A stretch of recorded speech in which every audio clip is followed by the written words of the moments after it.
Au sein de ces partis politiques où quiconque s'est présenté pour dire qu'il est secrétaire général, parce que certaines personnes ne voulaient plus d'Augustin Kabouya, mais cette crise, au moment où on pensait qu'il y avait quand même une solution trouvée, aujourd'hui on parle de la mort de Kabasele Wampanga, dont même le procès s'est ouvert aujourd'hui.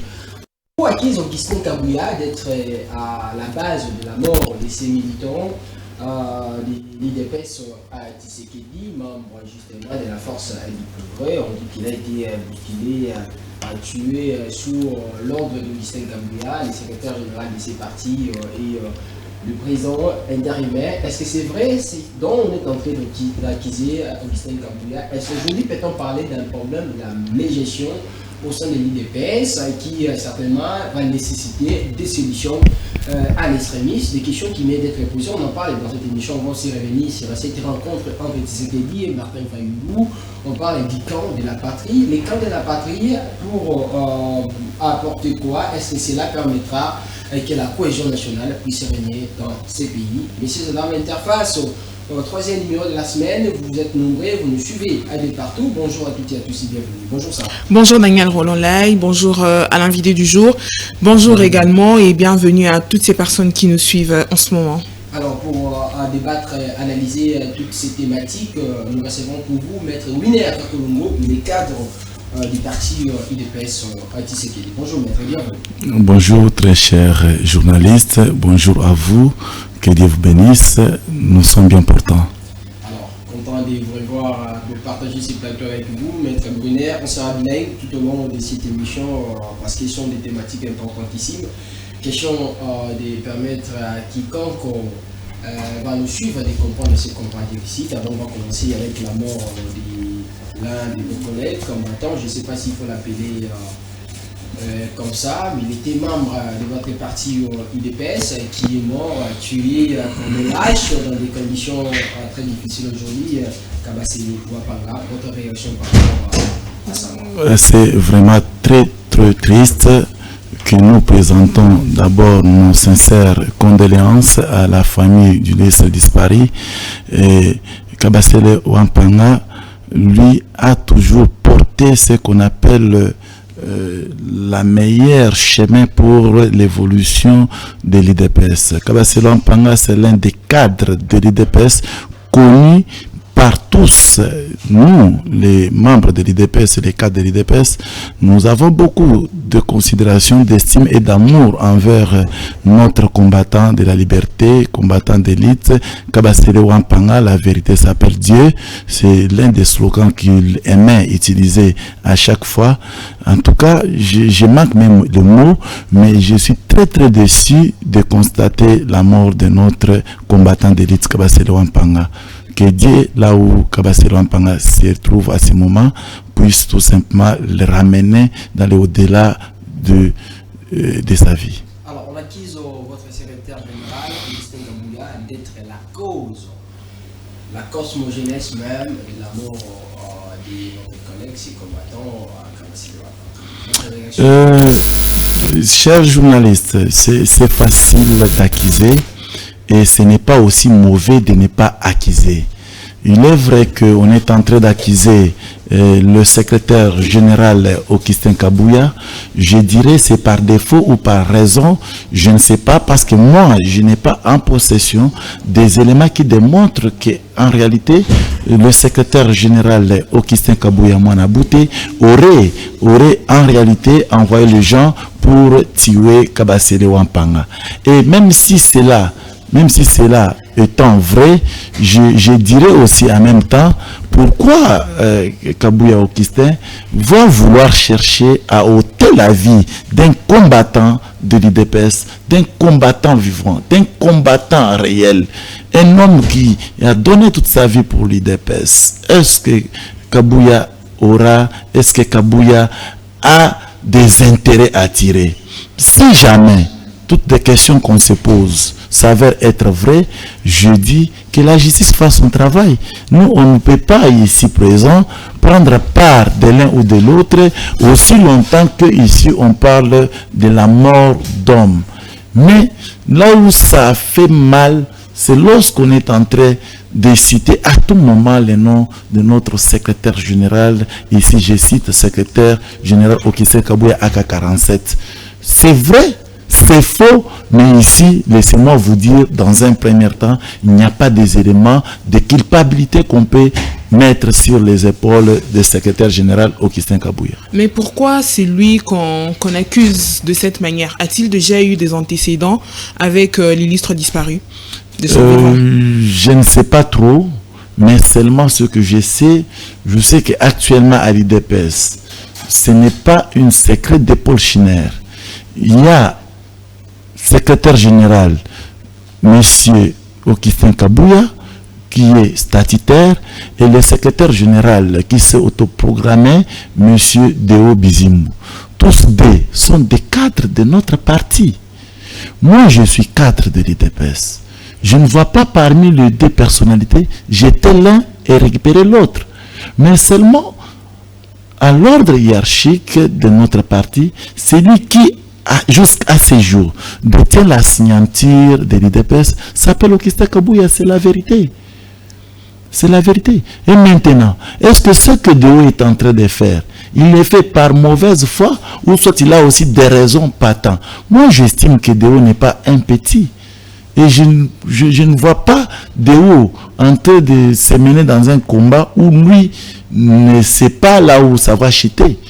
Et c'est de là que je lui dis, il est une grande personnalité dans ce pays, il sait ce qu'il est en train de faire, et moi, comme cadre de l'IDPS, avec les combattants et les combattantes, nous sommes obligés d'être soudés et derrière l'IDPS, plutôt qu'être derrière les individus. Donc, pour moi, je trouve que l'IDPS mérite mieux que ce que nous sommes en train de vivre. Mais ici, pour éclaircir à votre question, il y a des couacs entre Deo Bizimou ainsi que Okistin Kabouya. Parce que Deo Bizimou tient Modikis de remplacer icto facto M.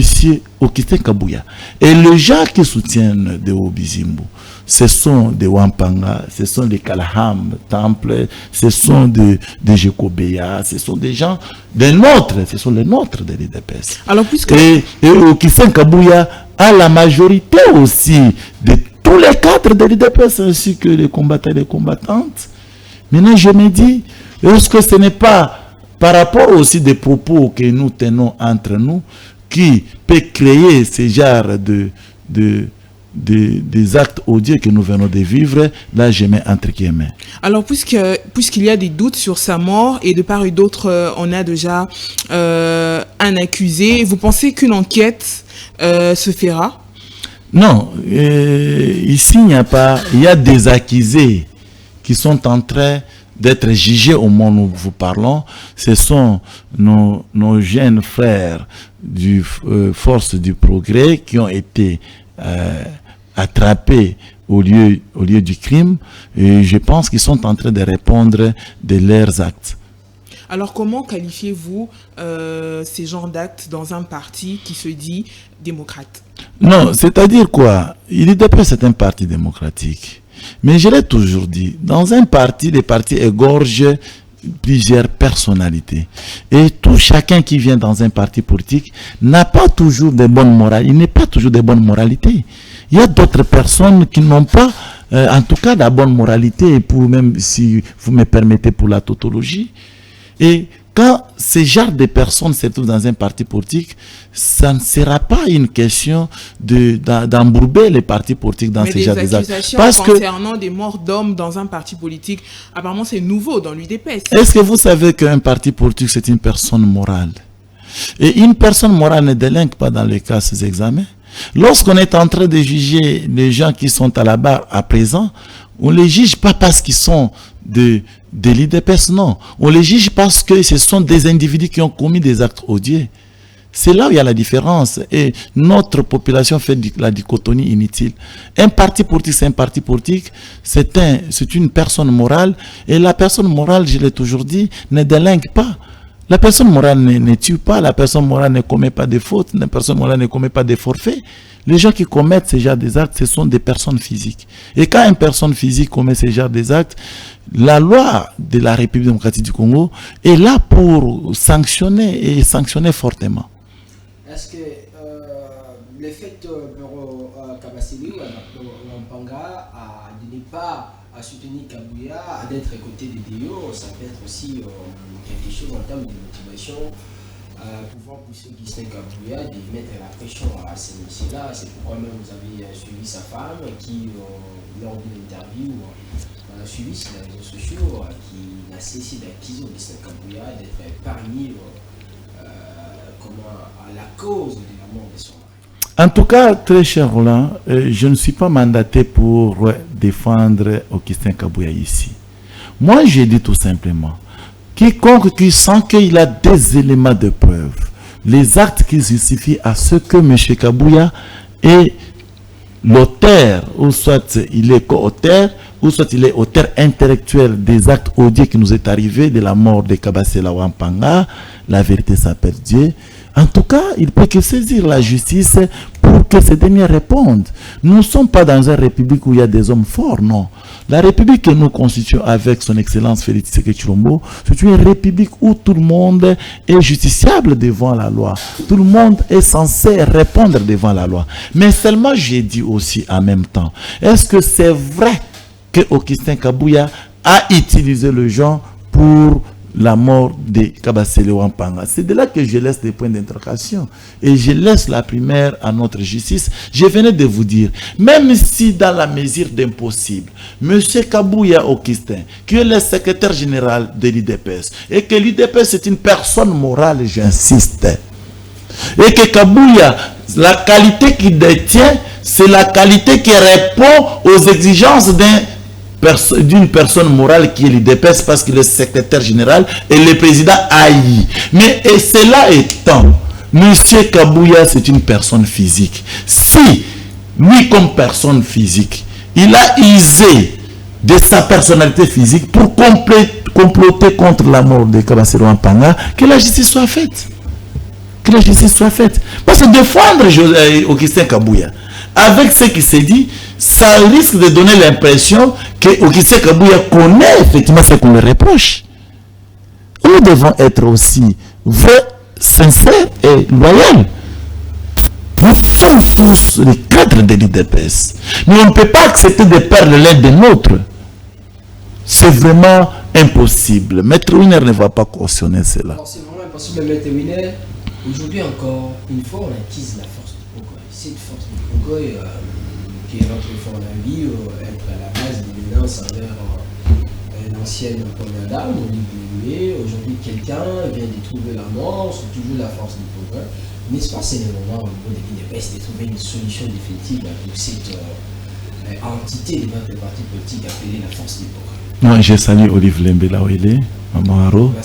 Je la salue, mais seulement laissez-moi qu'on dise la vérité. La force du progrès n'a jamais menacé Maman Olive Lembe. Maman Olive Lembe a été amenée dans le distraction inutile par les gens qui l'avaient appelé au téléphone. C'était des diversions créées justement pour se faire victimiser. En réalité, lorsqu'on a jugé des forces du progrès qui se retrouvent en prison à ce jour, c'était à cause des actes qu'ils venaient de poser chez KB, une immeuble là au niveau de la ville, des situations comme ça. Les forces du progrès n'ont jamais été jugées par le simple fait qu'ils sont allés commettre des troubles chez Maman Olive Lembe. Non, c'était des mensonges. En tout cas, à un moment, lorsque le temps passe, nous sommes obligés de dire aussi la vérité et rétablir la vérité. Ici, je demande à Maman Olive Lembe, puisque cela c'était des mensonges et que ça a été déjà fait, elle peut toutefois revenir aux médias et dire qu'en tout cas, ce n'était pas vrai, parce que quand j'ai fini, j'ai vérifié, j'ai trouvé que ce n'était pas vrai. La force du progrès ne m'en voulait pas. C'est simple que cela. C'est simple que cela. Comment vous trouvez ce qui se passe dans l'UDPS aujourd'hui? On a vu même après la publication des résultats des élections législatives, on a vu quelqu'un comme Jiko Péa qui était en train de menacer Peter Kadadi, ministre en fonction à l'époque, pour l'accuser d'avoir donné ses voix, pour devenir député, même accusation envers Augustin Kabouya. L'UDPS qui devrait être un parti exemplaire, un parti au pouvoir pour tous les partis des Lions Sacrés. Quand on parle de la mort d'Homme Jude, on parle des désordres, de la guerre. des pensions et pouvoir, vous, ça vous fait comment? C'est ça le bon exemple de la démocratie. C'est ça la bonne exemple. C'est ça le bon exemple de la démocratie. Quand les gens perdent la vie, nous sommes pas des moutons ni moins des vaches qu'on va réellement télécommander. Lorsque tu te sens lésé, il faut s'exprimer. Et de quelle manière on s'exprime? On s'exprime de quelle manière? La manière dont il s'exprime, c'était mauvaise. Il s'est exprimé. La manière dont Géco s'exprimait, c'est garanti par la Constitution. Est-ce que quand quelqu'un vous dit que l'un des nôtres de l'IDPS m'a arraché le poste de député parce que ce n'était pas lui, c'était moi, mais c'est de bonne guerre.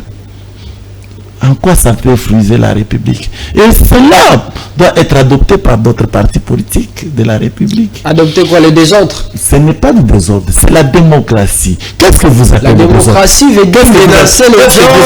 Qu'est-ce que vous appelez tuer les gens? Donc vous pensez que parce que nous sommes de l'IDPS et que Géco me fait du mal, je ne dois pas le dire à haute voix que Géco, voilà ce que tu me fais, c'est pas correct. Et que je suis de l'IDPS.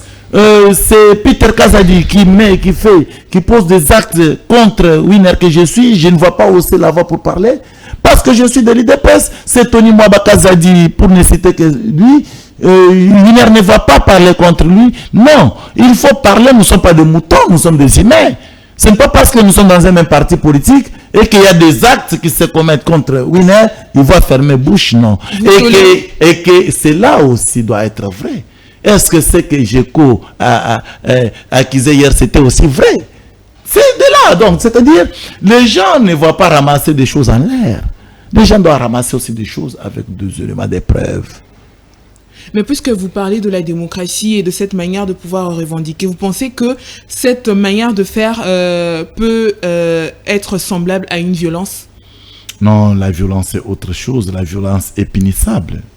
La violence est punissable et c'est comme ça que la violence qui s'est faite sur notre ex-camarade Kabasele Wampanga, personne n'aime encore, la vérité s'appelle Dieu et c'est condamnable, nous tous nous sommes en train de condamner. Il y a un communiqué officiel que l'IDPS Tshisekedi a signé contre ce genre de violence. Il y a des communiqués subsidiaires qui tombent de gauche à droite. Je pense que même le chef de l'État, son Excellence Félix Tshisekedi, parce qu'il ne peut pas s'impliquer dans des faits privés, il faut ici reconnaître aussi que l'IDPS, ce sont des faits privés, ce ne sont pas des faits publics, mais laissez-nous gérer nos faits privés à l'interne. Et nous sommes en train de condamner tout ce qui s'est fait. Mais lorsque le fait privé viole la loi de la République, et c'est comme ça que la force publique intervient. Et vous avez vu le tribunal installé pour juger effectivement les gens qui ont posé des actes odieux. Donc, mais pourtant, la force du progrès reflète aussi la violence, de par leur manière de revendiquer. Reflète la violence.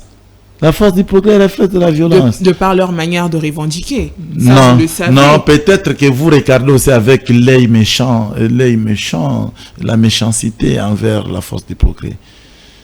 On ne peut pas accuser les gens comme ça, madame. La force du progrès, c'est l'un des structures qui œuvre dans la jeunesse de l'IDPS. Ce n'est pas une structure qui est adhérée à l'IDPS comme parti politique. Parce qu'au sein de l'IDPS, il y a des structures. Mais la force du progrès, c'est l'un des structures qui est adhérée dans la jeunesse de l'IDPS. Tu vois, il y a toute une chemin à suivre. Qu'a-t-elle déjà apporté dans cette jeunesse, dans la jeunesse de l'UDPS? Ah mais il porte beaucoup de choses parce que vous n'êtes pas de l'IDPS et moi je ne suis pas de la jeunesse. Mais vous êtes de l'UDPS, vous êtes censé connaître pas de la jeunesse, aussi. Pas de la jeunesse. Mais vous êtes censé connaître tout ce qui se passe. Laissez la primaire à notre président de la jeunesse, Amis Makutano. Si vous l'invitez, il va répondre à toutes ces questions-là. Alors, répondre à toutes ces questions, on va voir ce que ça va donner. Mais dernière question, avant d'en finir avec cette thématique de l'IDPS, est-ce que M. Winner aujourd'hui, au vu de tout ce qui se passe, des tensions par-ci par-là, la guerre des pensions et pouvoir, les ambitions des gens au sein de votre parti, certains de vos ministres aujourd'hui, je ne sais pas s'ils vont bien gérer ou bien s'ils n'ont pas bien géré, mais aujourd'hui, d'une manière générale, vous êtes fiers d'appartenir à un parti comme l'IDPS? Oui, très très fier même. Je vous ai toujours dit que l'IDPS étant comme une personne morale qui est dirigée que par des tests, c'est un bon parti. Il suffit seulement de respecter des tests du parti, c'est fini. Nous sommes là pour le respect de tests. Moi, je suis un légaliste, moi je respecte le test du parti. Et c'est comme ça que vous me voyez, je suis à l'aise, je n'ai pas de problème avec personne. Je sais que je suis simple cadre de l'IDPS. Je ne peux pas aller envier celui qui occupe des postes de responsabilité d'une manière ou d'une autre pour lui créer des troubles. Cependant, il est en train de courir, son mandat est en train de courir, non. Donc l'IDPS comme un parti politique n'a pas un problème avec personne. Et c'est ici que je lance encore un appel vibrant aux Congolais de venir adhérer massivement, de continuer à adhérer massivement à l'IDPS. C'est un bon parti en tout cas. Un bon parti là où il y a la liberté, là où la liberté d'expression règne. Et seulement que ne confondez pas les agissements des individus avec un parti politique, non. Nous pouvons prendre l'exemple aujourd'hui de notre parti politique. On prend par exemple le parti politique de l'ensemble. Si aujourd'hui, dans l'ensemble, bien que là c'est la dictature qui règne, et ils disent toujours amen de tout ce qui fait leur chef. Ici je cite Katumbi. Lorsque vous voyez ce genre de partis politiques, dans leur faisabilité, dans leur manière de faire, c'est comme si ce sont des gens qui s'inclinent à un individu. Or, à l'IDPS, ce n'est pas ça.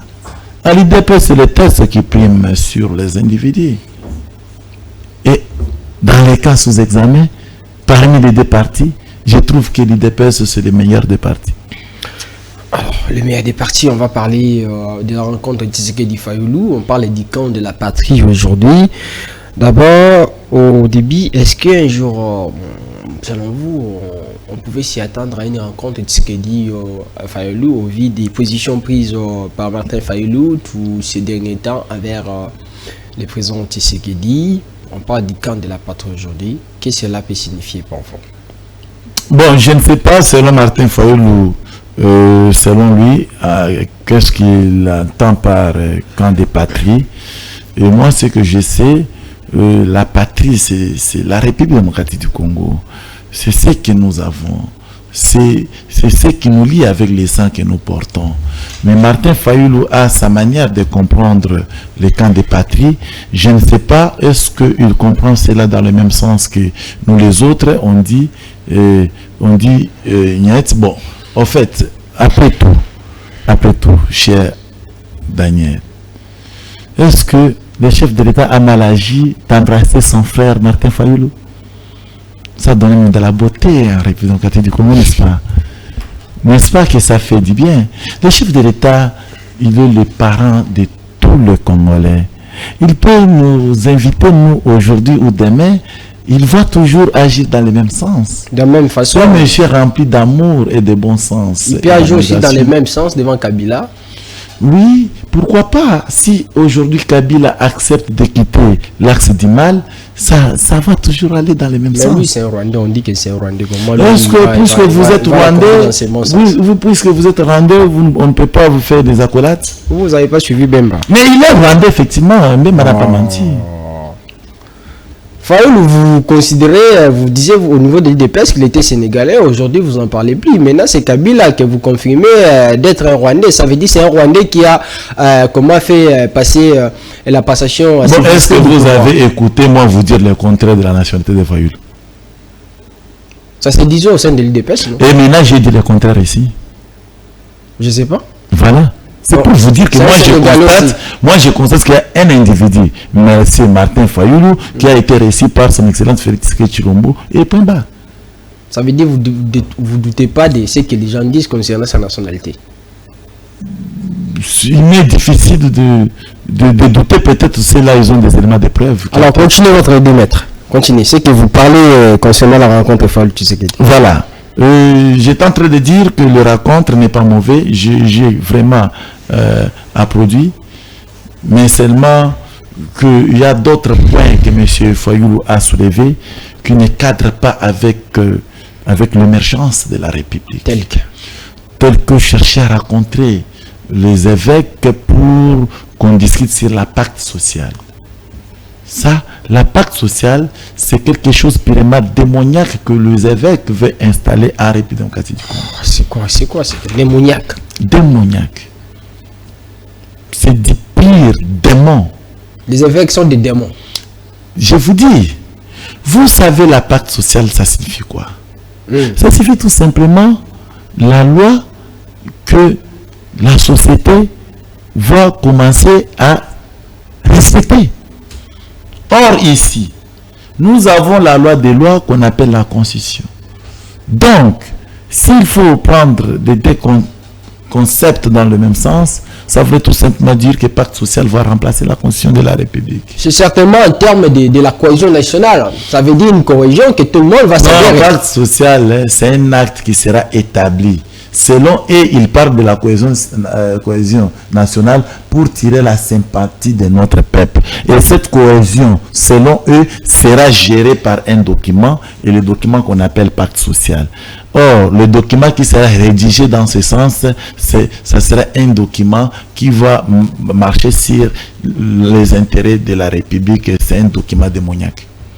Un document démoniaque. Donc, vous pensez que ce n'est pas important, ce n'est pas une exigence aujourd'hui le dialogue, parce que nous vivons déjà en paix, il y a la cohésion nationale, ce n'est pas important de travailler pour créer ce que Martin Fayulu qualifie. Je ne vois pas confirmer que nous vivons en paix. Pourquoi je ne saurais pas confirmer cela? Parce que je suis persuadé, convaincu qu'à l'est de la République, il y a un monsieur qui s'est levé pour tuer nos compatriotes. Pas seulement dans l'est, même si à Kinshasa, braquage. Vous pouvez aussi ajouter, vous êtes Congolais. Maintenant, est-ce qu'à ce stade, on peut dire que la République démocratique du Congo doit réellement rester dans ces conditions? Nous disons non. On peut se réunir, on peut parler, mais tout en respectant des principes constitutionnels. Quels sont des principes constitutionnels? Il a été établi, oui, il a été voté un chef de l'État en République démocratique du Congo, dont tout le monde est censé lui respecter. Et je pense que tout ce que nous pouvons faire doit être emballé dans le même sens de respecter des principes constitutionnels qui nous a fait établir un président de la République, lequel qui est le père de la nation, qui va gérer la République parce qu'il le fait de très belle manière. Il revient à vous, les journalistes, de faire l'appel aux ennemis de la République de quitter les troupes armées. C'est très simple. Mais alors, Maître Winner, est-ce que cette approche est pour Martin Fayulu une façon d'adhérer à la vision du chef de l'État, où il a juste été l'envoyé des opposants à Félix Tshisekedi? Non, c'est un envoyé des opposants qui est venu justement pour solliciter un poste. C'est parce que la République, nous sommes quand même tous les fils d'un de ces pays, on peut toutefois solliciter un poste, peut-être qu'il peut apporter une expertise. N'est-il pas en train de créer une rivalité avec les autres camps des opposants? Non, mais moi je sais que nous avons qu'un seul opposant qui est Martin Fayulu. Les autres races sont des rebelles. En quoi est-ce qu'ils sont rebelles? Parce qu'ils sont touchés aux armes. Parce qu'ils sont touchés aux armes. Alors maintenant on parlait, parce que lentement mais sûrement on chute avec l'émission, on parlait de la gestion de l'IDPS, de vos ministres. Aujourd'hui, on parle de l'insécurité dans l'Est, mais pas seulement de ces côtés, ici à Kinshasa. Vous êtes fier de votre ministre, qui est membre de l'IDPS, ministre de l'Intérieur, Jacquemain Chabani, parce qu'aujourd'hui, on assiste au braquage à Kinshasa et puis beaucoup de choses. Laissez-moi vous dire avec beaucoup de vivacité et d'amour que je suis fier du travail qu'effectue notre ministre de l'Intérieur, M. Jacquemain Chabani.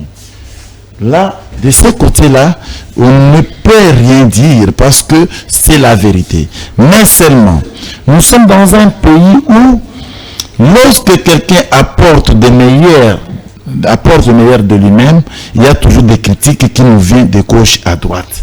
Jacquemain Chabani, comme un bon ministre, ce qu'il est en train de faire, des réformes qu'il est en train de ramener au ministère de l'Intérieur, ainsi que tout ce qu'il mène dans la faisabilité, ça démontre noir sur blanc que c'est un bon ministre, que la République doit être fière de le connaître.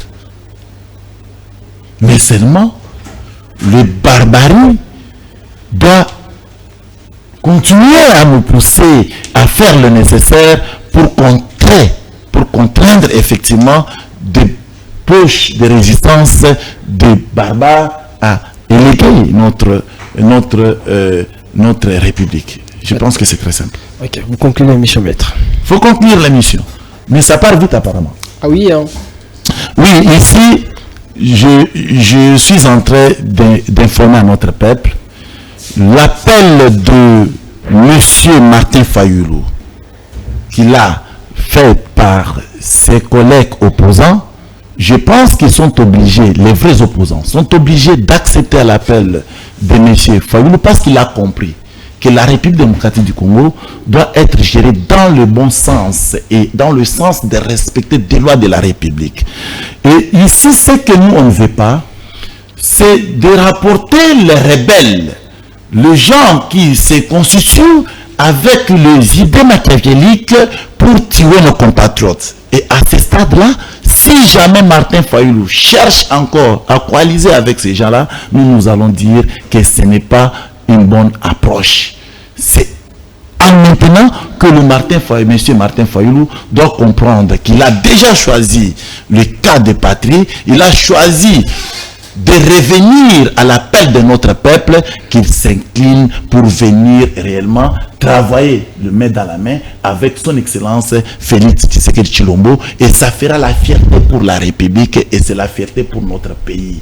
Laissez les rebelles, parce que nous avons nos FARDC, nous avons les Wazalendo qui vont faire l'effort pour mettre tous les rebelles hors l'état de nuire. Et je pense que c'est un travail que nous allons finir justement pour les canaliser afin que la République retrouve la belle robe jadis. Maintenant, cher Roland, je sais que nous sommes presque à la fin de l'émission. Laissez-moi remercier tous Congolais qui ont pensé à moi. Cependant, j'étais tellement malade. C'est la première sortie depuis ma sortie de l'hôpital.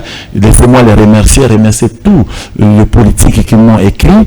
Et pourquoi pas les communicateurs de la République, que ce soit du pouvoir ou de l'opposition, qui m'ont écrit. En tout cas, je suis vraiment content et je les remercie. Et à cela, chers frères, laissez-moi remercier un monsieur en République qu'on appelle Willy Bakonga. Je veux le remercier. Pourquoi? Parce que le monsieur est en train de faire les merveilles en République démocratique du Congo à travers nous les autres. Il m'a appelé pendant que j'étais malade, il m'a consolé, en tout cas il a posé des actes de bonne foi. Je suis en tout cas fier de lui, je lui remercie sincèrement et je dis que Dieu du ciel puisse vous accompagner dans tout ce que vous êtes en train d'entreprendre. Merci beaucoup. Merci beaucoup, M. Luminaire, d'avoir répondu à notre invitation et à toutes nos questions. Je rappelle notre cadre de l'UDPS Tshisekedi. Merci beaucoup, c'est à moi de vous remercier. Merci Daniel, merci à vous Maître Winner, mais aussi à ceux qui nous ont suivis durant tout le long de cette émission. À toutes et à tous, merci de nous avoir suivis. Après nous, vous allez suivre chez vous à la présentation Tania Mouvadi qui va recevoir pour vous ici cadre et la Mouva. On va se retrouver demain, jeudi, pour le 4e numéro de ces magazines. Depuis ma vie.